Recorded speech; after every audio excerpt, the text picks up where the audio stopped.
If I were to create a list of things I would never do in my life, this story would undoubtedly be at the top. Yet here I am, setting aside my regrets and fears to share this secret. Because sometimes there are things you can't keep hidden. My secret was shouting even in silence. My name is Laura. I'm 38, married to a wonderful man, Ethan.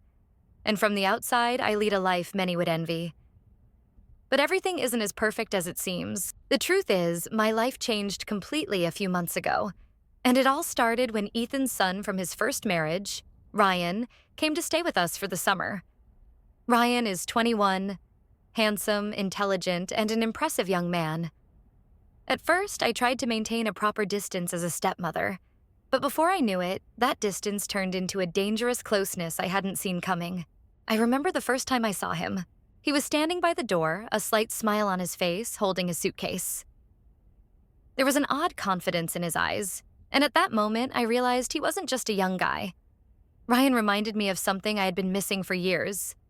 Initially, I thought these feelings were just a misunderstanding.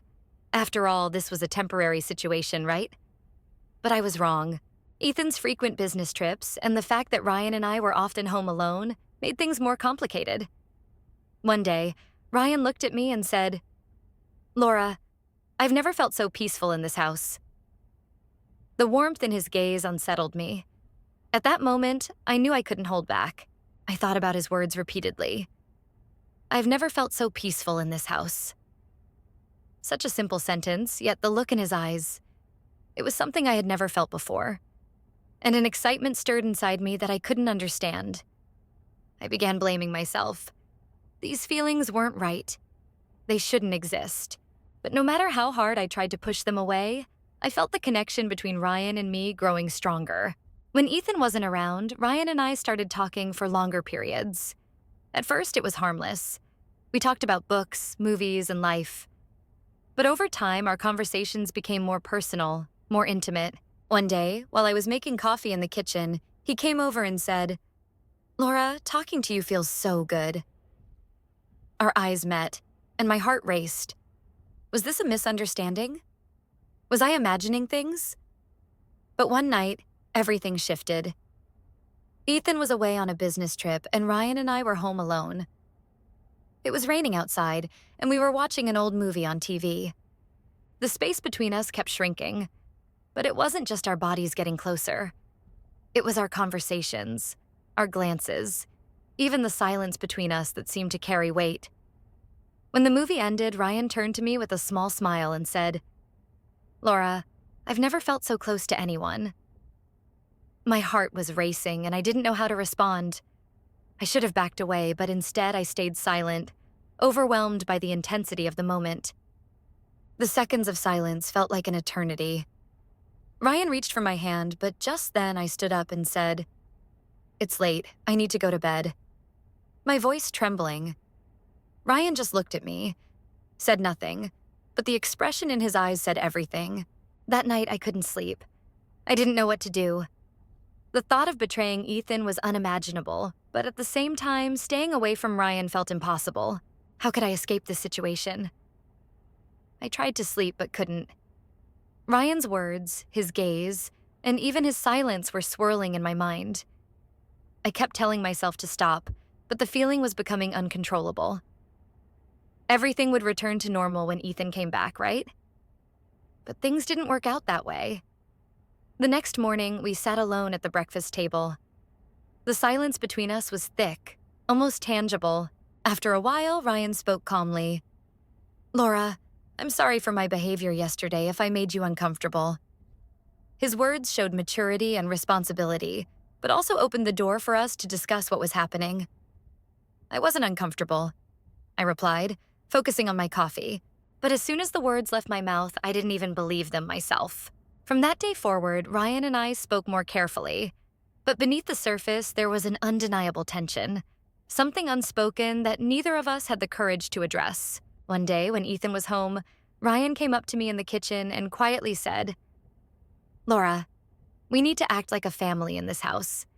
But sometimes I feel like I can't just see you as a stepmother." I took a deep breath, trying to control my emotions. The fact that Ethan was so close by made everything even more complicated. "Do you realize what you're saying?" I asked. Though as I said it, I was questioning myself too. I should have stopped him, but at the same time, I wanted to understand why this connection was so intense.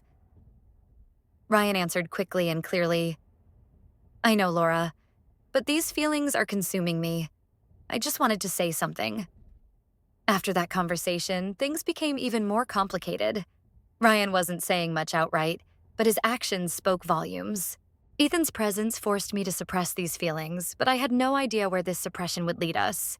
One night, while Ethan was on another business trip, Ryan approached me and said, "You know, I really feel at home in this house."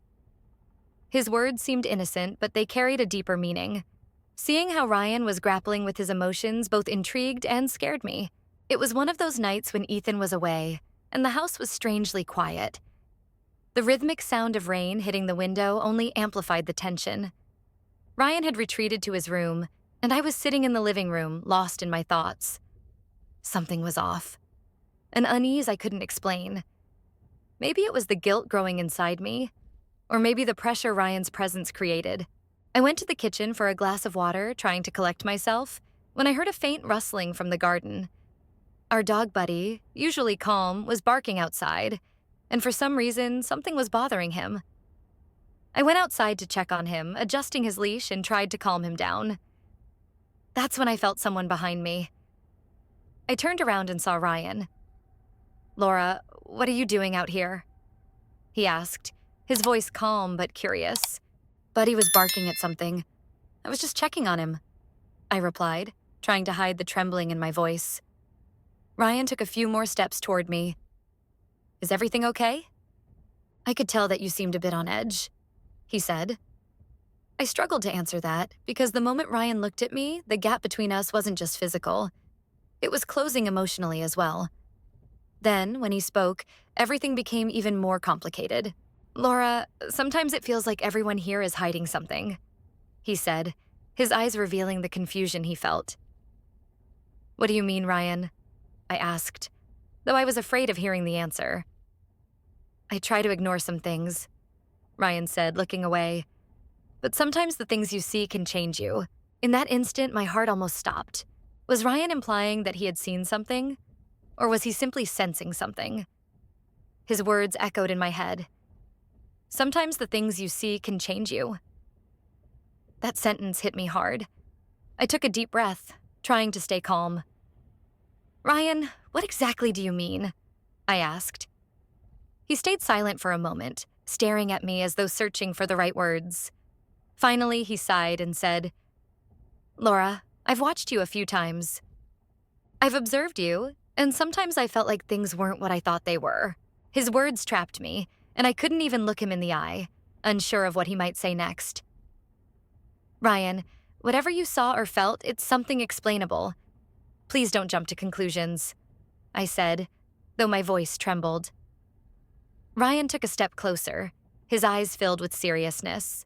"Laura, I can't control how I feel about you," he said, his words cutting through me like a knife. What I had been trying to avoid was now right in front of me. "Ryan, this isn't right.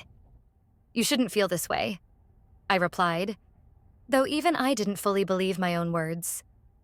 Deep down, I felt trapped in this situation, with no way out. At that moment, I heard the creak of the garden gate as Ethan returned. Ryan quickly stepped back, gathering himself, and I was left frozen, unsure of what to do with my shock and fear. Ethan walked toward the door, smiling, and asked, "Hey, what are you two doing out here? Isn't it a bit cold to be sitting outside at night?" "We were just checking on Buddy's barking," I replied quickly, hoping my voice sounded normal. Ethan glanced at us and said, "Let's go inside. You'll catch a cold out here." As we headed back inside, the tension between Ryan and me remained thick, though Ethan didn't seem to suspect anything. I knew, though, that this couldn't go on forever. I would have to either end the tension with Ryan or face the consequences. Ethan left for another business trip early in the morning as usual, and as he prepared to go, a feeling of lightness washed over me. But even then, no matter how hard I tried to shake it off, a sense of unease lingered. The tension between Ryan and me had grown so intense that I could almost feel his presence at all times. I kept telling myself that I needed to stop, that I had to be honest with Ethan, and even with myself. But Ryan's gaze, his silence, everything came together in a way that shattered my reasoning. His approach, the weight of his unspoken words, everything was changing. That evening, Ryan and I were alone in the kitchen. I wanted to say something, but my tongue was tied. Ryan's gaze made it clear that he wanted to get closer. But we shouldn't have taken that step, should we? What would we say to Ethan? This couldn't stay hidden forever. But in that moment, I realized that everything could shift, and these secrets could eventually bind us together. "Laura," Ryan said, his voice a little shaky. "I'm noticing something. I know you feel it too, but this feeling, it's like trying to separate ourselves from each other." Something stirred within me, and I knew I was only fooling myself by denying it. Our feelings had always been there, right in front of us. But now there was no point in running from the truth. A deep silence hung between us, so profound it felt like the world had paused. I felt as if I was losing myself, but I pulled myself together. "Yes, Ryan, I accept what I'm feeling," I said, "but I don't know where this will lead us." We stood there for a while, saying nothing, but the silence between us spoke more than words ever could. Ryan took another step toward me, closing the gap so much that I felt as though anything could happen. "Laura," he said, "feeling this way with you scares me, but running away won't solve anything. Things are going to change, I know that. But sometimes, no matter what happens, you have to let go of something." Tears welled up in my eyes. Fear on one side, and a confession buried deep within me on the other. I had suppressed my feelings for so long, but now, standing in front of Ryan, I felt an undeniable trust. This was the beginning of something unknown, and yet, I felt like I had to go through with it. Just then, time seemed to freeze as Ethan's return broke the moment. The sound of the door opening sent chills down my spine. Ryan quickly stepped back, and I forced myself to compose my expression and act as if nothing had happened. When Ethan entered the kitchen, he smiled and asked, "What are you two doing in here?" "It's so cold." We both acted as if everything was normal. "We were just checking on Buddy," I said, avoiding Ryan's gaze. But deep down, we both knew something had changed. It wasn't exactly a secret between us, but it was probably the deepest and most hidden truth I had ever known. Ethan didn't seem to suspect anything, but inside I was filled with fear. Ryan's feelings for me seemed to be a force that wouldn't fade. There was one more step left, and no one could predict where it would take us. Something had shifted, and I could feel it. But how long would this change last? When would it come to an end?